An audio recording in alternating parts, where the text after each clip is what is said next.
All right, today we are diving headfirst into the shadowy, cynical, and honestly wickedly funny world of a playwright named John Marston. This guy held up a mirror to society's absolute darkest corners. He was a master of satire, right, during a time of just incredible social turmoil. And you know what? His work is just as sharp today as it was 400 years ago. So, that quote, it really just sets the tone perfectly, doesn't it? Marston's world, it's not about simple heroes and villains. No way. It's all about flawed, ambitious, and just deeply hypocritical people. He saw the world with this, biting clarity that made his plays super controversial, but also completely unforgettable. He totally got that virtue and vice are often just two sides of the same corrupt coin.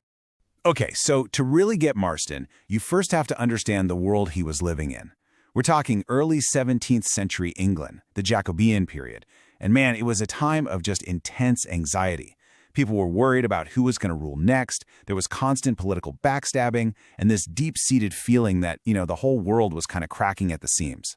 And that whole atmosphere of uncertainty, it was the perfect playground for a satirist. And smack dab in the center of this world was John Marston himself. Now, he was not some quiet writer tucked away in a study. Not at all. He was a provocative, pretty combative figure.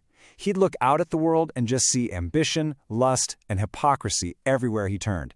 And then he put it all right there on stage for everyone to see.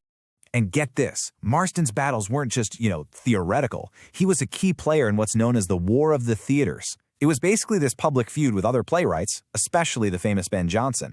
I'm not kidding, they would literally attack each other in their plays, trading these satirical jabs on the public stage. Can you imagine? And that's really what cemented his reputation as this super sharp-tongued and formidable writer. So this really gets to the heart of his toolkit, What made him tick as a writer? Marston's style is just so distinct. He took this incredibly complex, inventive language and smashed it together with a deeply pessimistic view of the world.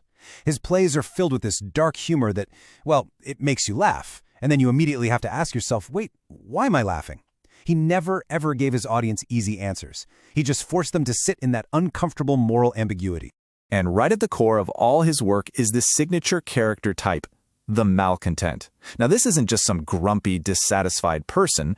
Oh no. In Marston's plays, the malcontent is a brilliant, witty, and super cynical outsider who uses their position to expose the rotten core of society. They're the truth tellers, even if that truth is absolutely drenched in bitterness.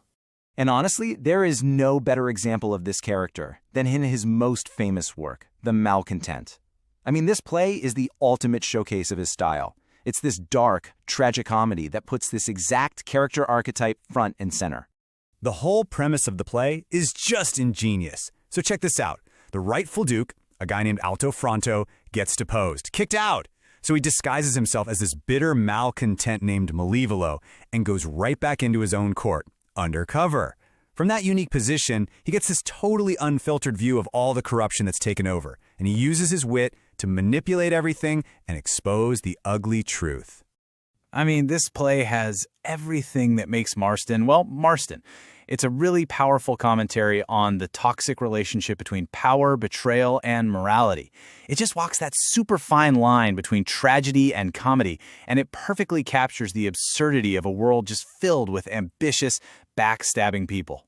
But look, Marston wasn't a one-hit wonder. The Malcontent was just one piece of the puzzle. His other plays dive into a whole gallery of human vices, and each one is this sharp, unflinching look at what drives people to do some pretty terrible things. And you can see a really clear pattern starting to emerge in his work, right? Just look at these themes: revenge, lust, hypocrisy, unchecked desire, corruption. Marston was absolutely obsessed with the darker impulses of humanity and how they played out everywhere, from the fancy royal court all the way down to the city streets. And the thing is, he was a master of mixing tones. One moment, a character could be grappling with some deep psychological torment, and then bam! The very next, another character is delivering a line of brilliant, biting satire.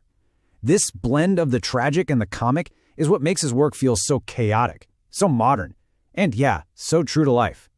So what happened to this fiery, provocative voice? After a whole career spent dissecting vice, Marston's own final act was a twist that, I promise you, nobody saw coming. I mean, this timeline really shows just how short and explosive his career was. For about a decade, he was one of the most talked about writers in all of London. And then in 1609, he just stopped. He retired from the theater completely and became a clergyman. Can you believe it? The great cynic of the stage dedicated the rest of his life to the church. So, why are we still talking about him 400 years later? It's because Marston's cynical eye feels incredibly, almost shockingly modern. He looked at power and hypocrisy with a kind of skepticism that resonates so deeply today.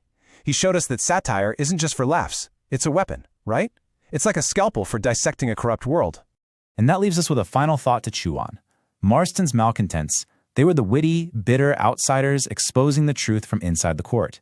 So in our age of social media, of constant online commentary, you have to wonder, have those characters disappeared? Or has their stage just gotten a whole lot bigger?